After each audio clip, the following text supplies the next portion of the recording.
Hello नमस्कार, कैसे हैं आप सब? उम्मीद करता हूँ बहुत अच्छे होंगे। लगभग 4-5 दिनों बाद हम लोग की आपसे मुलाकात हो रही है। दरअसल तबीयत थोड़ा-सा कुछ सही नहीं था, इसलिए आप लोगों के बीच में मैं उपस्थित नहीं हो पा रहा था। लेकिन ये है कि बहुत बड़ी-बड़ी जो खबरें आ रही हैं, आपको पता ही है। हमने कहा था कि सरकार बदलेगी, सरकार नया बनेगा, गठन होगा, उसके बाद से सारी प्रक्रिया जैसे जो चल रही थी, वो आप लोगों के बीच में देखने को मिलेगी। फिलहाल सरकार तो बन गई है, लेकिन आपको पता है कि आचार संहिता की जो बात कही जा रही थी, आचार संहिता समाप्त होगा, फिर आज मान लीजिए माननीय मुख्यमंत्री जी इस्तीफा देंगे, उसके बाद से पुनः एक बार नए सरकार का गठन होगा, नया मंत्रिमंडल बनेगा, उसके बाद से सारी प्रक्रियाएँ तेज़ हो जाएँगी। फिलहाल उसी कड़ी में आज आप लोगों को मैं एक जानकारी दे दूँ का टीआरई 4 को लेकर के जो बातें चल रही थी, आप लोगों को जैसा पता है कि एसटीईटी के बाद ही टीआरई 4 होना सुनिश्चित किया गया था। तो अभी आपका 16 नवंबर को आपका एसटीईटी का पेपर भी समाप्त हो गया। अब हम लोग बात करते हैं टीआरई 4 को लेकर के। देखिए, आप लोगों के रिजल्ट के बाद ही टीआरई 4 की जो भी प्रक्रियाएँ होंगी वो चलेंगी, यानी कि जो फॉर्म आवेदन होंगे वो लागू होंगे।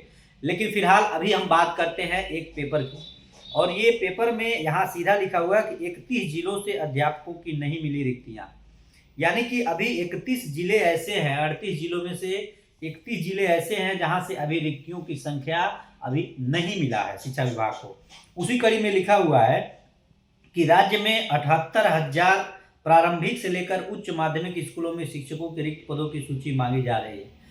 यानी इसके पहले आप लोगों को पता होगा कि चुनावी दौर के जब चल रहा था, सेकेंड मतलब कि फेज का जब चुनाव था उसके 2 दिन पहले माननीय मुख्यमंत्री जी द्वारा एक बयान दिया गया था और कहा गया था कि हम जल्द से जल्द 77,000 पदों पे बहाली करेंगे।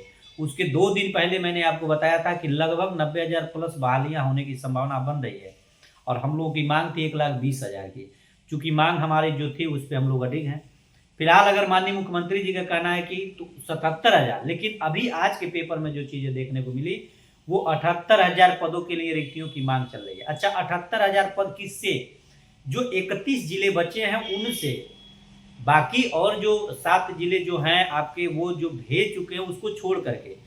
और बहुत से अभ्यर्थियों का सर जो 27,000 की बात हो रही, तो 27,000 की जो बातें चल रही थी, 27,000 में जो 1, 2, 3 और में जो बचे हुए सीटों की संख्या थी, उसको लेकर के 27,000 हो रहा था कि जल्द से जल्द इसका आवेदन करा के हम लोग फुलफिल करें।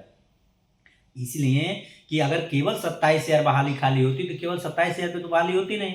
बहाली होना तो है हमारा 1,20,000 ऊपर, कि सीटों की संख्या उससे भी ज़्यादा खाली है। इसी आधार पे ना टीआरई 4 और 5 कराने की बात कही जा रही है। अच्छा, जो टीआरई 5 कराने की बात है, टीआरई 5 तो होगी, टीआरई 4 के बाद टीआरई 5 भी होगा। लेकिन सबसे बड़ी बात है टीआरई 4। टीआरई 4 में इतनी लाठियाँ चली, सब कुछ चला, और आपको पता ही है कि जो नई सरकार बन रही है, आदरणीय नीतीश कुमार जी के, इनका भी जो मैनिफेस्टो था इसमें भी दिया गया कि कम से कम 25 लाख सरकारी नौकरी और 75 लाख नए रोजगार सृजित करने की बात की। यानी कि अगर इस हिसाब से देखा जाए तो प्रति वर्ष 5 लाख सरकारी नौकरी देने का जो इन्होंने वादा किया है, उस वादे में ये आपका टीआरई 4 भी शामिल है।